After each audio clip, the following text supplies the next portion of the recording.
پھر قیامت کے دن اللہ انہیں رسوا کرے گا اور ان سے پوچھے گا کہ کہاں ہے وہ میرے شریک جن کی خاطر تم مسلمانوں سے جھگڑا کیا کرتے تھے؟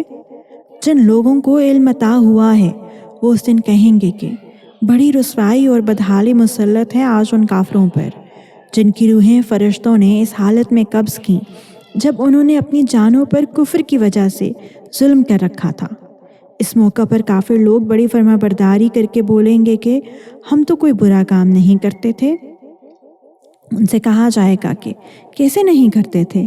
اللہ کو سب معلوم ہے تم کیا کچھ کرتے رہے ہو، لہٰذا اب ہمیشہ جہنم میں رہنے کے لیے اس کے دروازوں میں داخل ہو جاؤ، کیونکہ تکبر کرنے والوں کا یہی برا ٹھکانہ ہے۔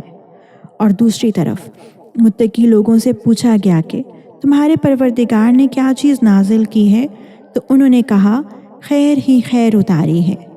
اس طرح جن لوگوں نے نیکی کی روش اختیار کی ہے ان کے لیے اس دنیا میں بھی بہتری ہے اور آخرت کا گھر تو ہے ہی سراپا بہتری، یقیناً متقیوں کا گھر بہترین ہے۔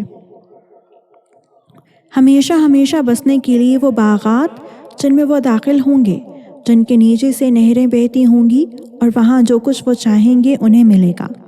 متقی لوگوں کو اللہ ایسا ہی صلہ دیتا ہے۔ یہ وہ لوگ ہیں جن کی روحیں فرشتے ایسی حالت میں قبض کرتے ہیں کہ وہ پاک صاف ہوتے ہیں۔ وہ ان سے کہتے ہیں کہ سلامتی ہو تم پر، جو عمل تم کرتے رہے ہو اس کے صلے میں جنت میں داخل ہو جاؤ۔ یہ کافر لوگ اب ایمان لانے کے لیے اس کے سوا کس بات کے منتظر ہیں کہ ان کے پاس فرشتے آ کھڑے ہوں، یا قیامت یا عذاب کی صورت میں تمہارے پروردگار کا حکم ہی آ جائے؟ جو امتیں ان سے پہلے گزری ہیں انہوں نے بھی ایسا ہی کیا تھا، اور اللہ نے ان پر کوئی ظلم نہیں کیا، لیکن وہ خود اپنی جانوں پر ظلم ڈھاتے رہے تھے، اس لیے ان کے برے اعمال کا وبال ان پر آ پڑا، اور جس چیز کا وہ مذاق اڑایا کرتے تھے اسی نے ان کو آ کر گھیر لیا۔ اور جن لوگوں نے شرک اختیار کیا ہے وہ کہتے ہیں کہ اگر اللہ چاہتا تو ہم اس کے سوا کسی اور چیز کی عبادت نہ کرتے، نہ ہم، نہ ہمارے باپ دادا، اور نہ ہم اس کے حکم کے بغیر کوئی چیز حرام کر دیتے۔ جو امتیں ان سے پہلے گزری ہیں انہوں نے بھی ایسا ہی کیا تھا، لیکن پیغمبروں کی ذمہ داری اس کے سوا کچھ نہیں کہ وہ صاف صاف طریقے پر پیغام پہنچا دیں۔ اور واقعہ یہ ہے کہ ہم نے ہر امت میں کوئی نہ کوئی پیغمبر اس ہدایت کے ساتھ بھیجا ہے کہ تم اللہ کی عبادت کرو اور طاغوت سے اجتناب کرو۔ پھر ان میں سے کچھ وہ تھے جن کو اللہ نے ہدایت دے دی، اور کچھ ایسے تھے جن پر گمراہی مسلط ہو گئی۔ تو ذرا زمین میں چل پھر کر دیکھو کہ پیغمبروں کو جھٹلانے والوں کا انجام کیسا ہوا۔ اے پیغمبر، اگر تمہیں یہ حرص ہے کہ یہ لوگ ہدایت پر آ جائیں، تو حقیقت یہ ہے کہ اللہ جن کو ان کے عناد کی وجہ سے گمراہ کر دیتا ہے ان کو ہدایت تک نہیں پہنچاتا، اور ایسے لوگوں کو کسی قسم کے مددگار بھی میسر نہیں آتے۔ اور ان لوگوں نے بڑا زور لگا لگا کر اللہ کی قسمیں کھائی ہیں کہ جو لوگ مر جاتے ہیں اللہ ان کو دوبارہ زندہ نہیں کرے گا۔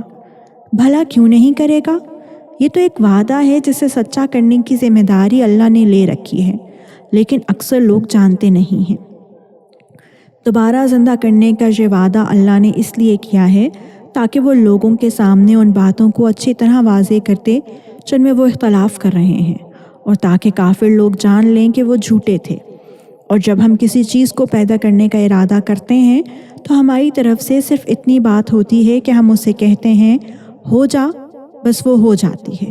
اور جن لوگوں نے دوسروں کے ظلم سہنے کے بعد اللہ کی خاطر اپنا وطن چھوڑا ہے، یقین رکھو کہ انہیں ہم دنیا میں بھی اچھی طرح بسائیں گے، اور آخرت کا اجر تو یقیناً سب سے بڑا ہے۔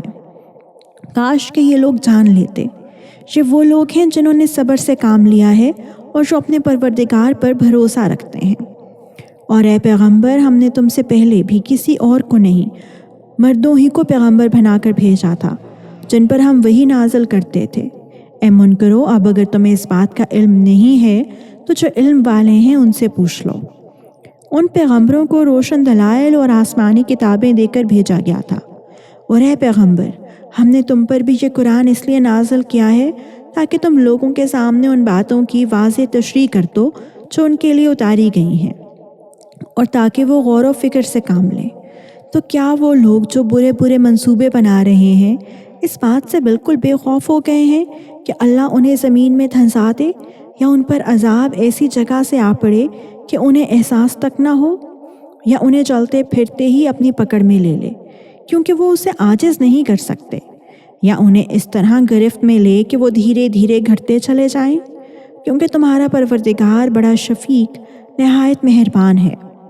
کیا انہوں نے نہیں دیکھا کہ اللہ نے جو چیز بھی پیدا کی ہے اس کے سائے اللہ کو سجدہ کرتے ہوئے دائیں اور بائیں جھکے رہتے ہیں، اور وہ سب عاجزی کا اظہار کر رہے ہوتے ہیں۔